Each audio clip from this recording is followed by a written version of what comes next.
Siang ini kita mau belajar apa ya? Jadi begini. Nah, ketika saya berkunjung ke mantan apa ini? Bukan mantan loh. Mantan pekerjaan gitu ya. Ketika saya berkunjung ke mantan kantor gitu ya. Kantor kerjaan dulu, ketika saya datang, kemudian saya ini ditawari kopi ya. Oh iya, kopi boleh. Nah, kemudian sang office boy ini, kok bos yang melayani. Sang office boy ini datang, oke, kopi ya, ya kayak biasa ya. Oke, seperti biasanya, kopi seperti biasanya. Nah, kemudian disajikan, rasanya ya sama, nggak kurang, nggak lebih ya, sama seperti yang saya nikmati kopi itu dulunya. Kemarin saya datang itu ya 2023 ini, ya terakhir mungkin keringetan. Nah, ini hawanya panas di sini. Gitu ya.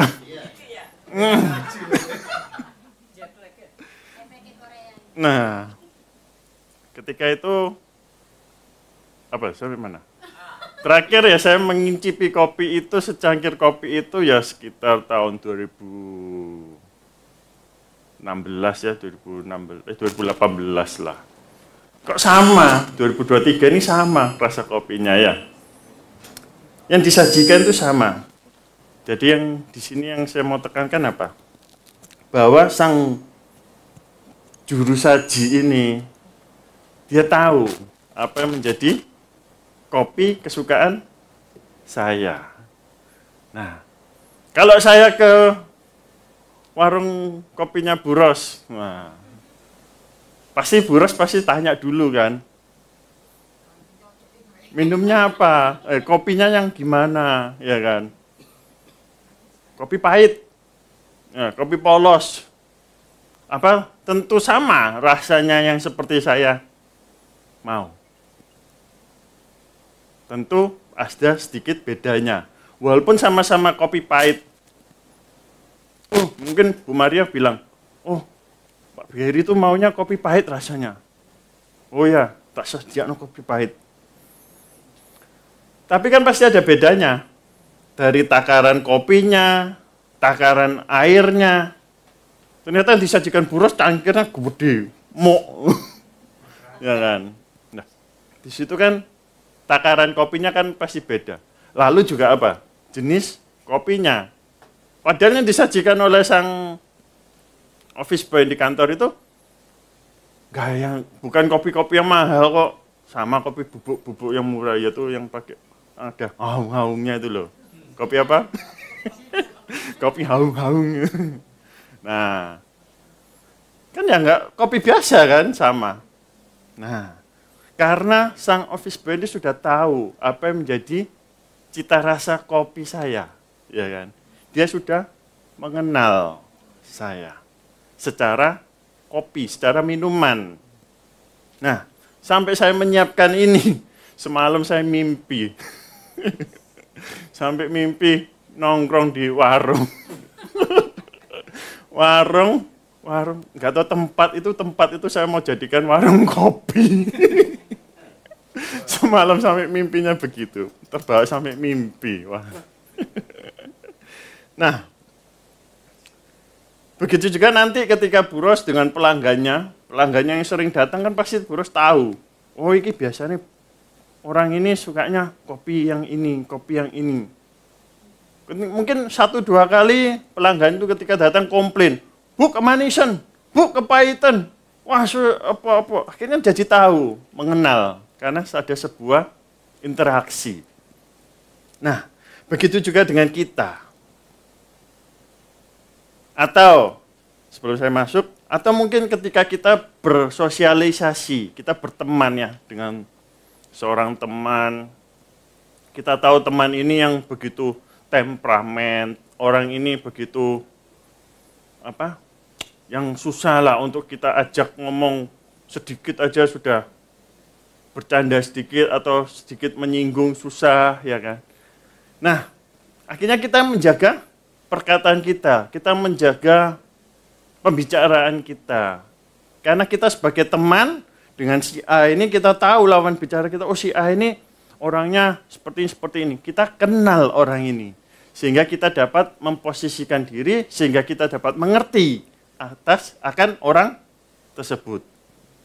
Nah, begitu juga dengan kita. Kita saja dengan orang, dengan pelanggan, kita dengan mungkin atasan atau dengan siapapun, kita dapat mengenal. Begitu juga kita dengan Tuhan. Kita harus mengenal siapa Tuhan kita. Apa sih kenal itu?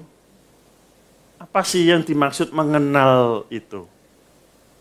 Mengenal dalam bahasa Ibrani, Alkitab mencatat dengan menggunakan kata yada. Ketika kita ada banyak kata, ketika kita cari, kita membaca di firman Tuhan, kita menemukan kata-kata mengenal, kita menemukan kata-kata mengerti, kita menemukan kata-kata tahu. Di situ ada banyak kata yang digunakan oleh penulis, oleh Tuhan untuk menyatakan apa yang menjadi kehendaknya. Tetapi saya memberi dengan secara garis besarnya, yaitu kata yada. Yada dalam bahasa Ibrani yaitu berarti kita mengalami pengalaman pribadi. Kita mengalami pengalaman pribadi. Kita mengenal, kita mengerti Tuhan melalui pengalaman pribadi.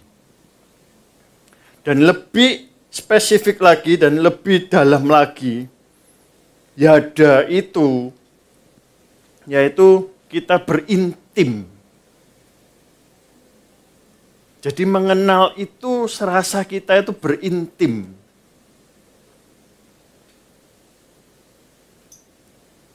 Kalau berintim dengan konotasi lainnya, entah ini positif atau negatif, tetapi karena ini adalah yang menjadi kehendak Tuhan. Yaitu ketika kita berintim, yaitu seirama, selaras dengan kita berhubungan bersetubuh, yaitu berhubungan seksual. Nah, itu adalah yada, kita kenal.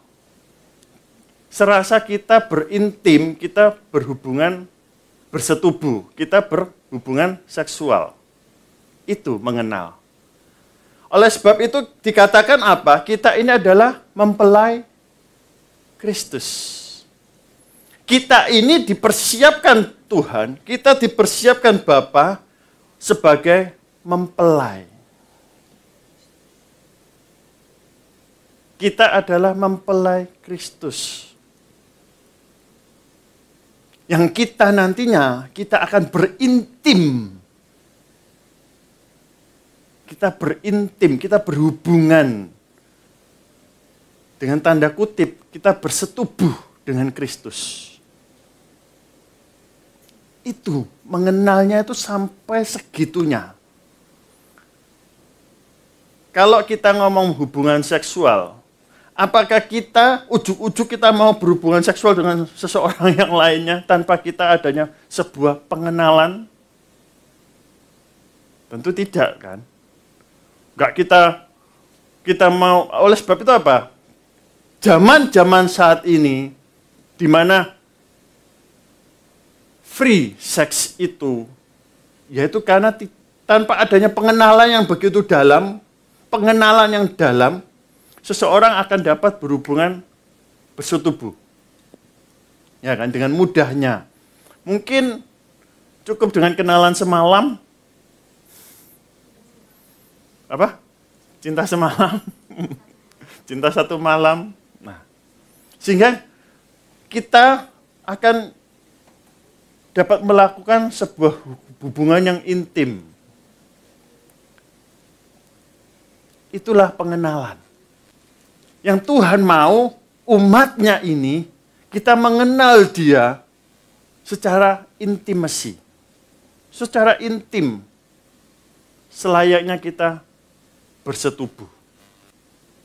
Itulah yang dikehendaki Bapa, tingkatan untuk kita mengenal Bapa sampai sedemikian rupa. Kita dipersiapkan Tuhan untuk menjadi mempelai Kristus. Seperti dalam perumpamaan 5 gadis bodoh dan 5 gadis bijaksana, di mana di situ seorang gadis itu 5 gadis dan 5 total ada 10 gadis, 5 gadis bodoh dan 5 gadis bijaksana menantikan tuannya. Dan di situ dikatakan di dalam Matius 25 ayat 13. Tolong Pak Indro. Matius 25 ayat 13. Dikatakan, karena itu berjaga-jagalah, sebab kamu tidak tahu akan hari maupun akan saatnya. Dikatakan kamu tidak tahu. Di situ menggunakan kata oida. Yaitu pengetahuan yang sempurna, pengenalan yang sempurna. Tetapi ada kata-kata tidak tahu.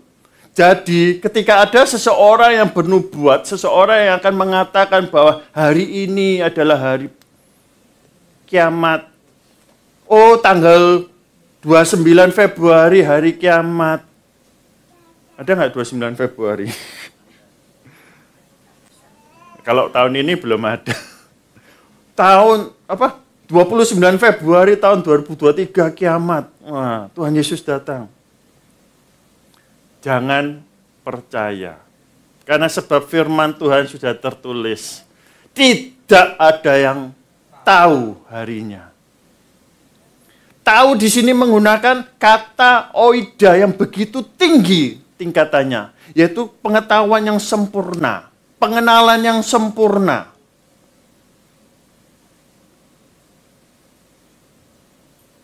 Disitulah maka ketika ada orang yang bernubuat, ketika orang yang sudah mau menetapkan tahun ini tahun kiamat, tahun 2000 berapa kiamat, tahun berapa, sampai detail tanggal, bulan, tahunnya, jamnya.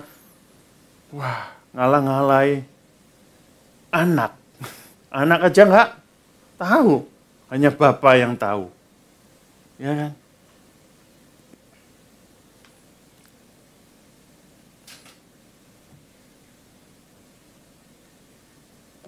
Ketika kita dipersiapkan untuk sebagai mempelai Kristus,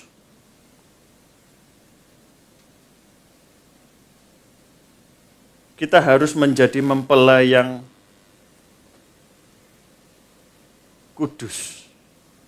Maka Tuhan itu yang menguduskan kita. Ya kan? Maka ketika minggu kedua kita belajar bahwa kita ini adalah umat yang dikhususkan oleh Tuhan. Kita ini umat yang dikhususkan oleh Tuhan. Dipisahkan, dikhususkan itu apa? Berarti kita dipisahkan dari dunia ini. Maka kita jangan lagi mau hidup dengan serupa dengan dunia ini. Sebab apa? Kita ini sudah dikhususkan. Kita adalah golongan, kita adalah circle. Wah, kalau bahasa gaulnya circle ya. Kita ini adalah circle. Circle yang sudah dikhususkan Tuhan. Dikhususkan itu adalah dikuduskan. Jadi ketika saya waktu itu bertanya apa itu kudus, wah banyak jawabannya. Kudus itu yang suci, yang murni, yang enggak ini dan itu melakukan perbuatan ini dan itu dan bla bla bla bla bla ya. Ketika diutarakan demikian, saya bertanya balik, bisa enggak melakukannya itu? Bisa enggak? Kita hanya berupaya. Tetapi sejatinya Tuhan itu ingin kita itu sempurna. Maka dia mengatakan dalam firman-Nya, kuduslah kamu sebab aku kudus. Tuhan yang kita sembah itu kudus. Gimana kita bisa kudus? Karena kudus itu bukan sesuatu perbuatan. Karena itu sudah kodrat kita umat percaya. Karena kita sudah dikhususkan. Seperti prajurit khusus itu loh. Kopassus ya. Kita ini sudah khusus, dikhususkan. Kita ini dipisahkan dari dunia ini.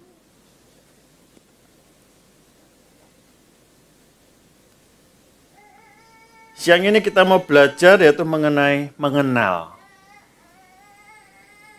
Kita mau belajar mengenai mengenal. Kita tahu bahwa tadi mengenal itu adalah sebuah dari kata Ibrani yaitu yada.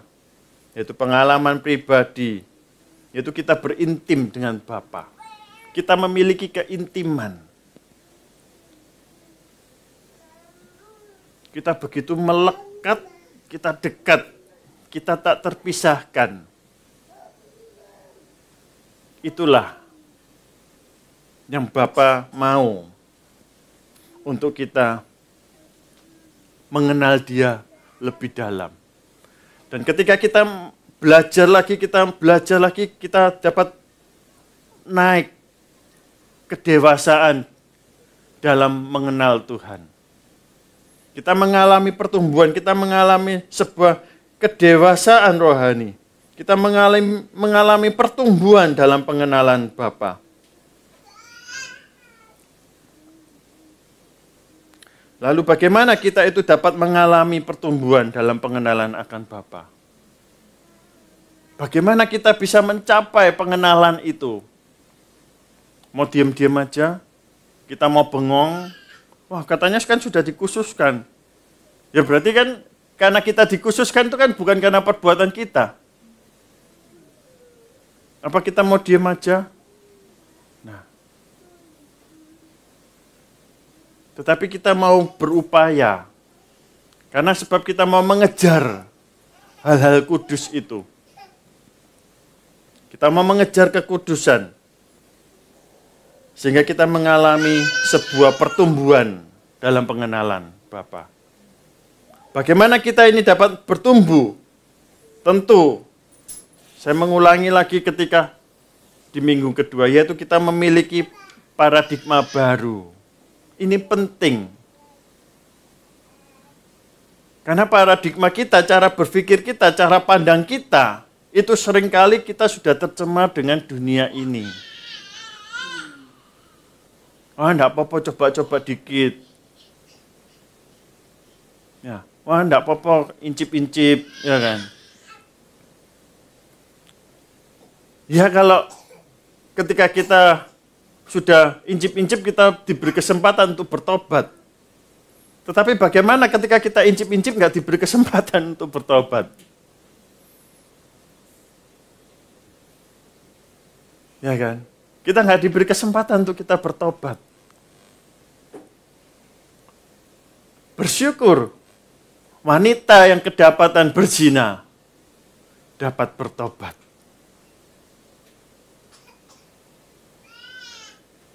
Bersyukur orang yang berzina, wanita yang kedapatan berzina itu bertobat. Tidak dirajam batu. Karena bersyukur yang mau merajam semuanya pernah incip-incip. Ya. Karena nggak dirajam kan?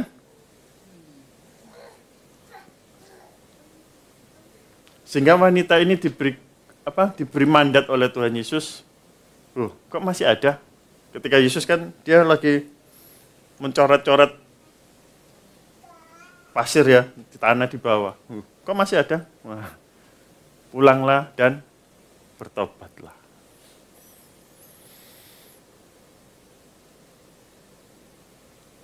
Seringkali kita merasa diri nggak ada yang tahu. Perbuatan kita ini nggak ada yang tahu kan. Perbuatan kita, keburukan kita itu nggak ada yang tahu. Kita dapat menutupinya dengan baik. Tetapi seringkali yang merajam, yaitu apa? Diri kita sendiri. Yang merajam itu adalah diri kita. Wah, kamu berdosa, kamu nggak layak, kamu ini dan itu dan segala macamnya. Yang mengintimidasi adalah hati nurani kita. Sehingga kita nggak mau bertobat. Kita terus melakukan segala kekejian itu. Yang merajam adalah hati kita, hati nurani kita. Sehingga apa? Orang-orang di sekitar akan tidak dapat melihat kebusukan, kebobrokan kita. Karena kita dapat menutupi, tetapi kita tidak bisa menutupi dengan hati nurani kita. Yang merajam akan hati nurani kita. Sehingga apa? Kita akan mengalami kematian secara rohani. Kita akan mengalami kematian secara rohani dan kita tidak akan mengalami pertumbuhan. Ketika kita tidak mengalami sebuah pertumbuhan, kita tidak akan mengalami perjumpaan, pengenalan secara pribadi dengan Tuhan. Dan ketika kita tidak mengalami perjumpaan, pengalaman dengan Tuhan, maka pemulihan tidak akan terjadi.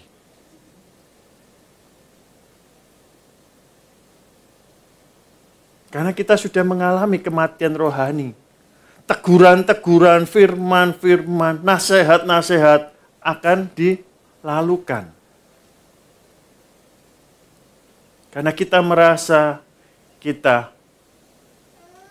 cara pandang kita sudah tertutupi oleh dunia ini.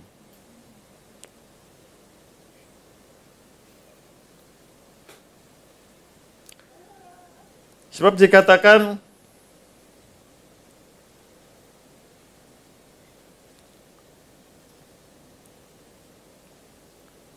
ketika kita dapat menutupi segala apa yang ketidakberkenanan kita, segala perbuatan yang tidak berkenanan kita dapat menutupinya. Bahkan yang menutupinya itu kita dengan baiknya loh. Dengan segala aktivitas-aktivitas agama sekalipun. Sebab itu tertulis kan di dalam Alkitab, aku tidak kenal kamu. Walaupun orang itu dikatakan bernubuat, menyembuhkan, mengadakan mujizat-mujizat. Ini kan mengusir setan demi namaku. Ini orang yang agamawi, orang yang begitu kelihatannya begitu dekat dengan Tuhan, ya kan? Orang ini kelihatannya begitu saleh ya, begitu begitu rajin beribadah serasanya, dan itu adalah hamba-hamba Tuhan. Tetapi Tuhan mengatakan apa? Aku tidak kenal kamu.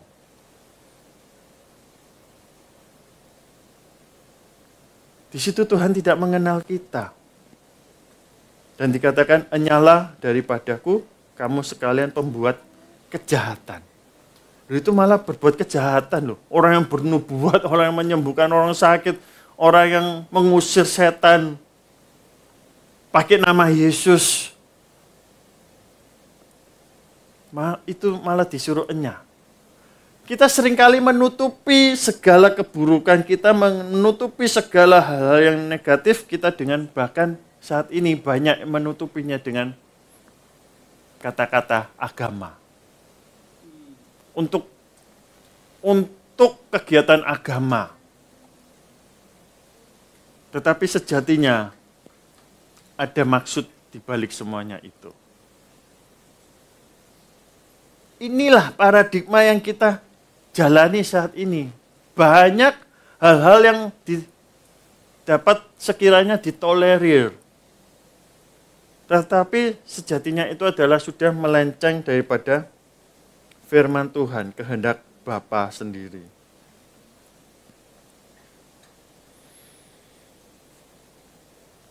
Jadi ketika kita belum mengenakan paradigma baru, pembaharuan budi, kita tidak akan mengalami pertumbuhan pengenalan Tuhan. Kita tidak akan dapat mengalami, kita tidak akan berintim dengan Tuhan. Karena yang kita pakai pikiran dunia. Wis kepepet. Ya, wis kepepet, wis jedok, wis di ujung tanduk. Wis kadung enak, wis kadung wis semuanya kita mau tolerir Tuhan. Kita bernegosiasi dengan Tuhan.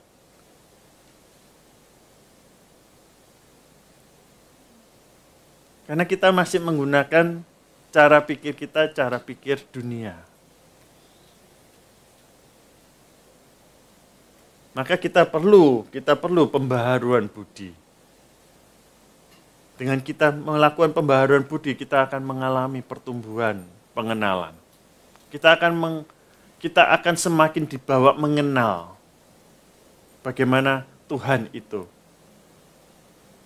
Kita akan berintim dengan Tuhan. Jadi kalau saya mengatakan kata-kata intim, ya berhubungan intim, jangan alergi ya. Karena kita ini sejatinya dipersiapkan untuk sebagai mempelai Kristus. Mempelai Kristus, kita harusnya juga berintim dengan Kristus.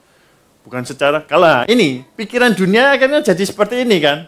Ketika saya mengatakan berintim, kita akan melakukan, berpikiran kita akan seks. Ya kan? Kita pikirannya pasti seks, mesum, madesum. Masa depan mesum. Ya. Karena pikiran kita pikiran kotor. Kita berintim dengan Bapa. Waduh, Bapa lanang. Apa ngesake? Masa ngono rek? Enggak. Kita bermesra-mesra dengan Bapa. Waduh, Bapa lanang. Waduh, aku lanang. Apa? Masa lanang ambil lanang? Dikatakan kita seperti mempelai Kristus, kita adalah istri-istrinya. Waduh, gitu ya. Jadi kayak gini. Ya enggak juga. Ini karena kita terbawa pemikiran dunia.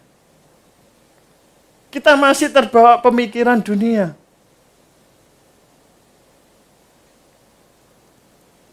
Nanti ketika saudara Bapak Ibu berada dalam pertumbuhan kedewasaan pengenalan, akan tahu maksud yang saya katakan. Bagaimana kita dapat berintim dengan Bapa. Bagaimana hasrat kita. Kita mempunyai hasrat untuk berintim dengan Bapa. Wow. Bagaimana kita mempunyai hasrat itu loh. Nafsu. Kalau saya mengatakan nafsu pasti pikirannya elek. Konotasinya negatif. Ya kan? Ya enggak. Ya apa ya? Ketika kita mempunyai hasrat nafsu kepada Bapa, itulah titik di mana kita dapat mengenal Dia. Kita mengalami pengenalan, pertumbuhan pengenalan di situ. Sehingga kita senantiasa, setiap hari, setiap waktu kita berhasrat kepada Bapa. Seperti kita semua berhasrat kepada pasangan kita. Siapa yang masih berhasrat dengan pasangannya? Bergelora. Seperti pandangan pertama, dakdikdur. Ya. Itulah hasrat yang kita mau sampai di titik itu, kita mencari, kita merindukan Bapa. Itulah hasrat keintiman, itulah yada. Yang dikehendaki Bapa kita mengenal Dia.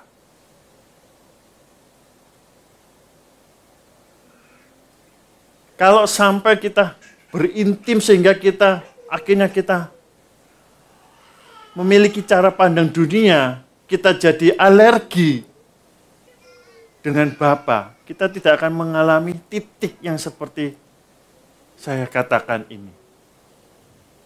Betapa kita mau untuk senantiasa selalu berintim dengan Bapa.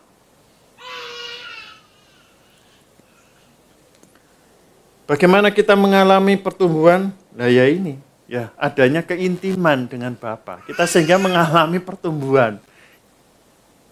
Kita berintim dengan Bapa.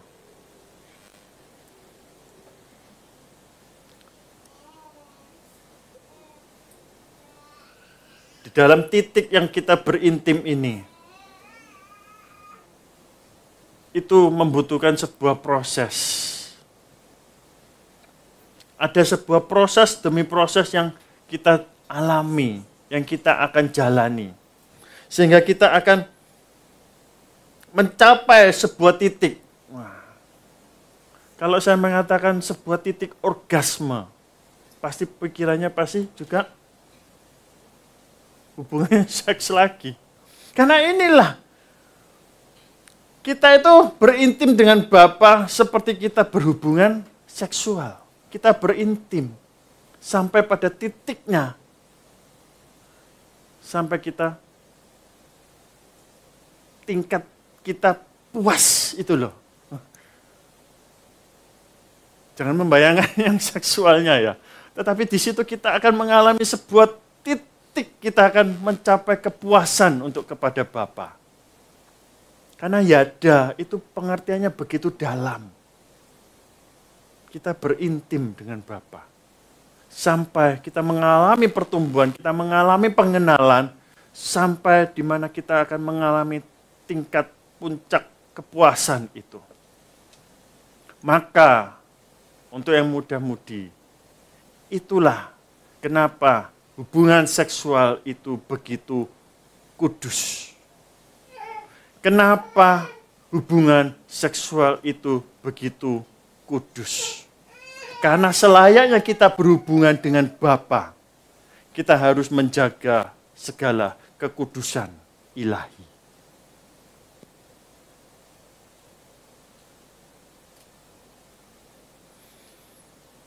Kita harus mengenal Bapa kita. Nanti ada ayatnya, kenapa kok kita harus mengenalnya. Tetapi sebelumnya kita harus mengerti alurnya. Karena begitu kata yada ini saya pelajari susah untuk dimengerti. Dan pagi ini puji Tuhan Roh Kudus serasa membakar, yaitu saya dapat mengungkapkan, mengutarakan begitu kata yada itu adalah sebuah kita seperti kita selayaknya berhubungan, kita selayaknya berintim. Itu.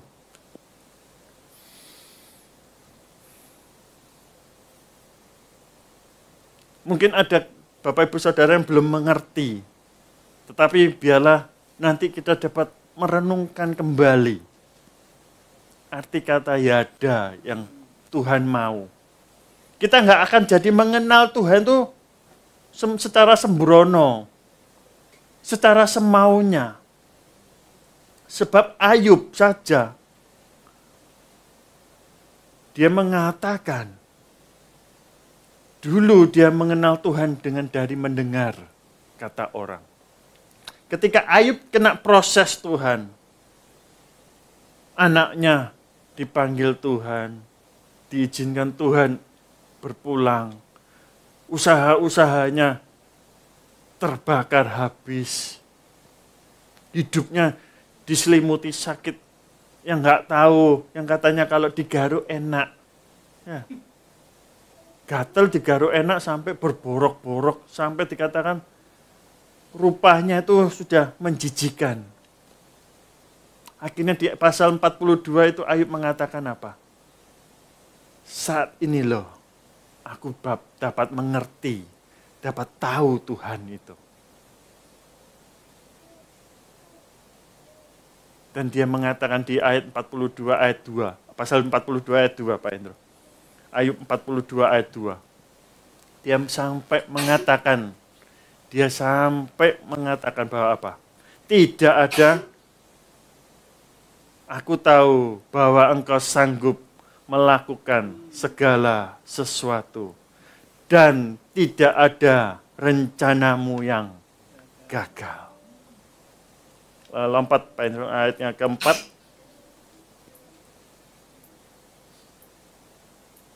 Ayat kelima. Ini. Sebelumnya, hanya dari kata orang saja aku mendengar tentang engkau. Tetapi sekarang mataku sendiri memandang engkau. Maka Bapa itu akan memakai setiap kejadian demi kejadian dalam setiap kehidupan kita. Untuk kita dibawanya untuk semakin mengalami pertumbuhan dalam pengenalan akan Dia. Kita mengalami puncaknya, yaitu mengalami sebuah puncak pengenalan akan Dia. Oleh sebab itu apa? Ketika kita diizinkan Bapa untuk berproses, kita diproses Bapa. Jangan mengeluh. Ya. Jangan mengeluh. Kemudian jangan ingin. Ya.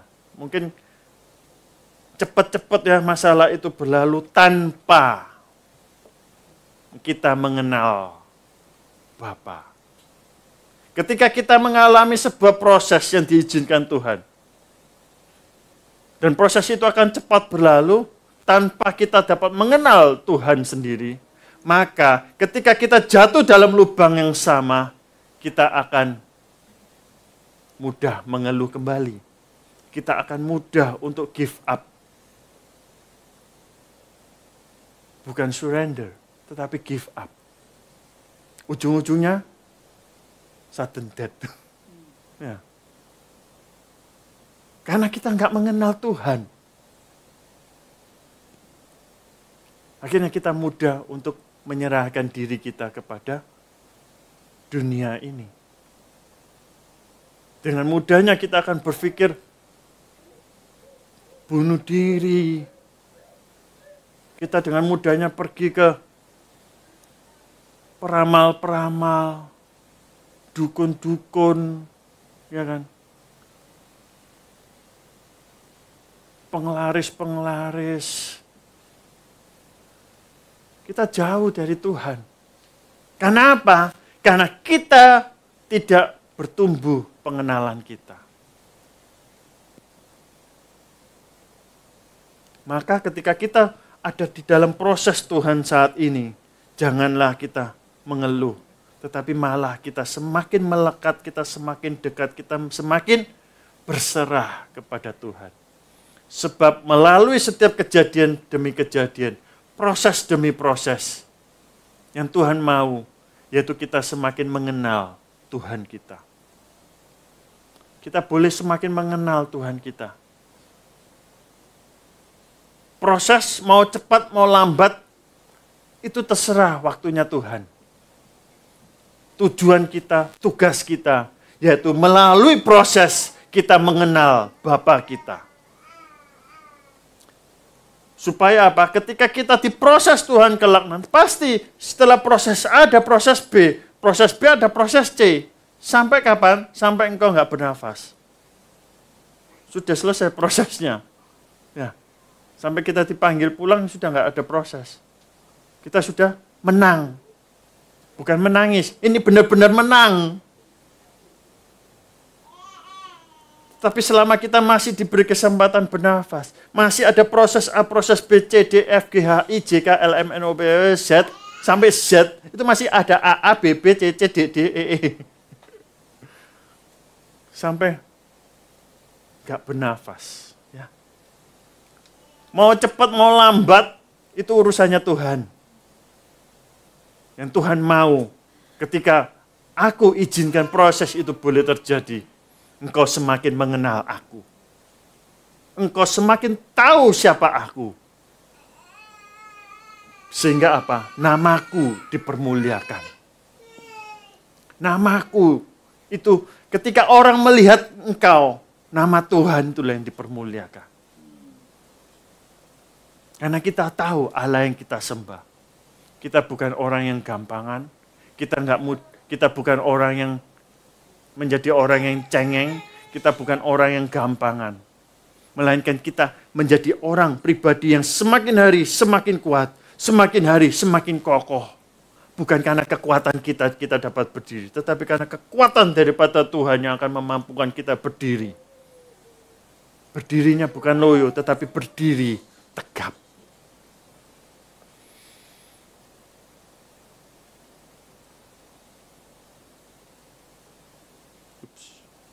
Itulah kita boleh dapat mengenal Tuhan kita.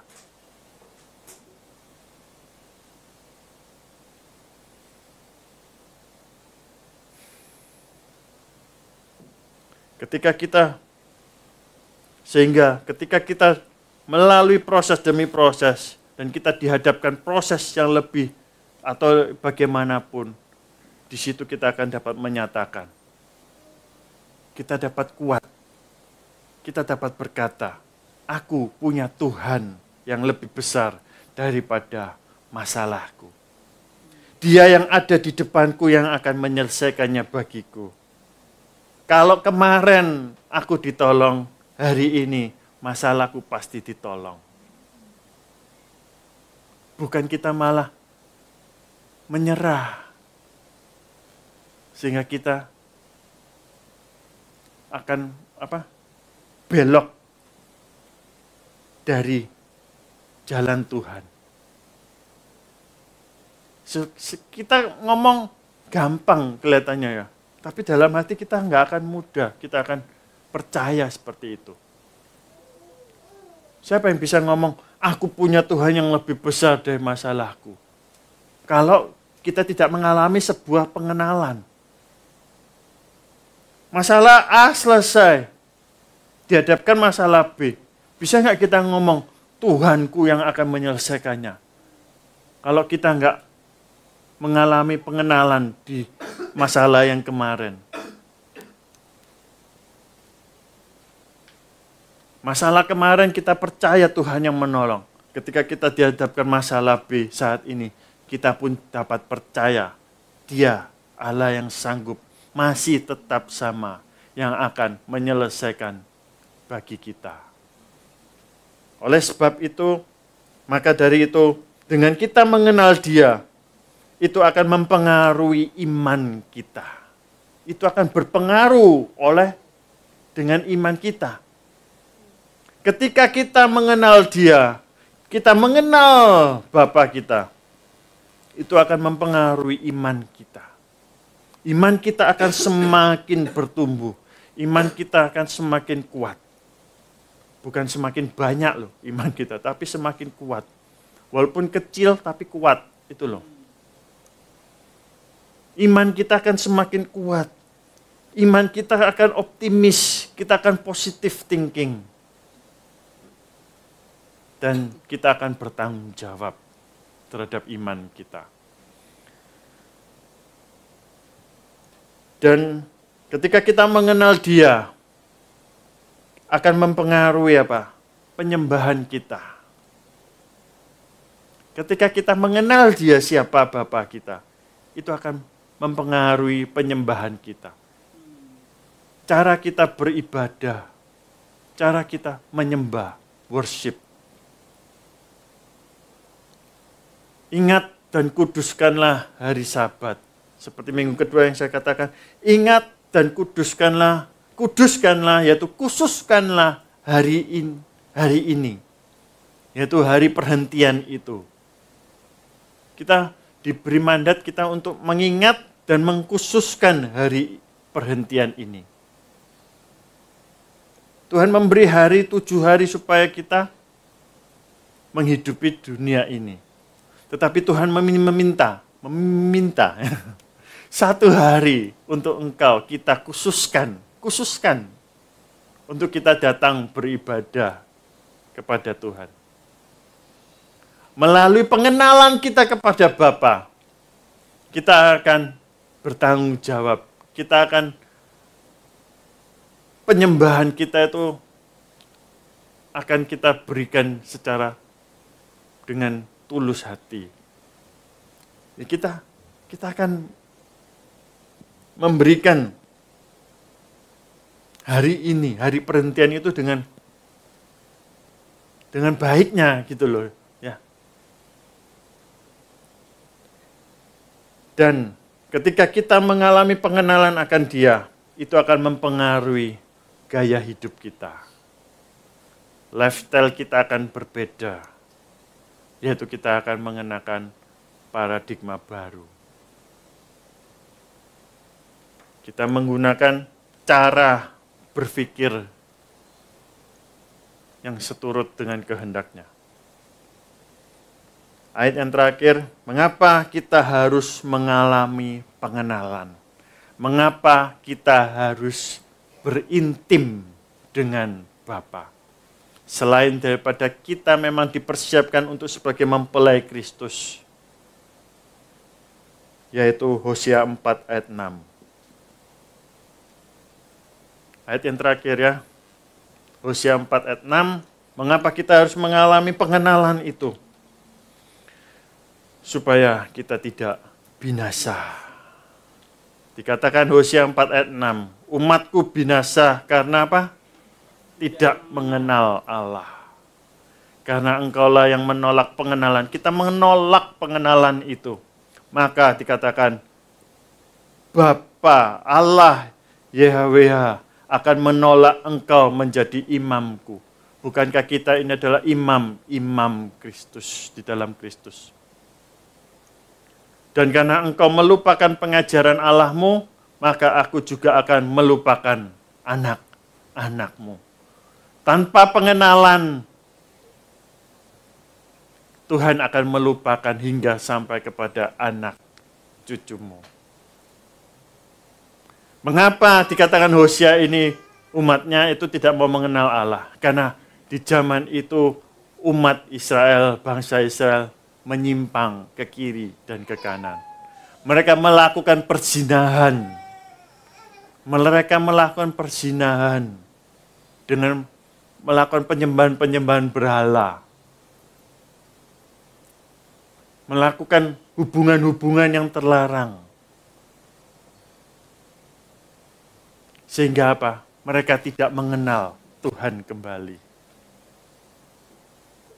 Kita mau semakin berintim. Makanya, kita mau berintim. Berhubungan intim dengan Bapa. Sampai kita berintim dengan Bapa. Ini loh. Pengenalan itu sampai segitunya. Ya, jangan, Tuhan nggak mau setengah-setengah. Apa mana seperempat. Apa mana 100 gram, nggak gelem. Ya, soalnya boleh tuku 100 kan murah. Per 100 gram. Sak kilo 200.000. Larangnya. Bisa 100 lumayan 20.000. Ya. Tuhan nggak mau. Tuhan maunya yang sempurna. Pengenalan itu sampai kepada yada, berintim. Karena tanpa keintiman itu kita akan dibinasakannya. Jangan sampai kita dibinasakan Tuhan. Kutuk itu tidak hanya sampai kepada kita yang tidak mau mengenal Tuhan. Kutuk itu turun kepada anak-anak kita. Karena kita adalah imam Kristus di dalam Kristus Yesus. Amin.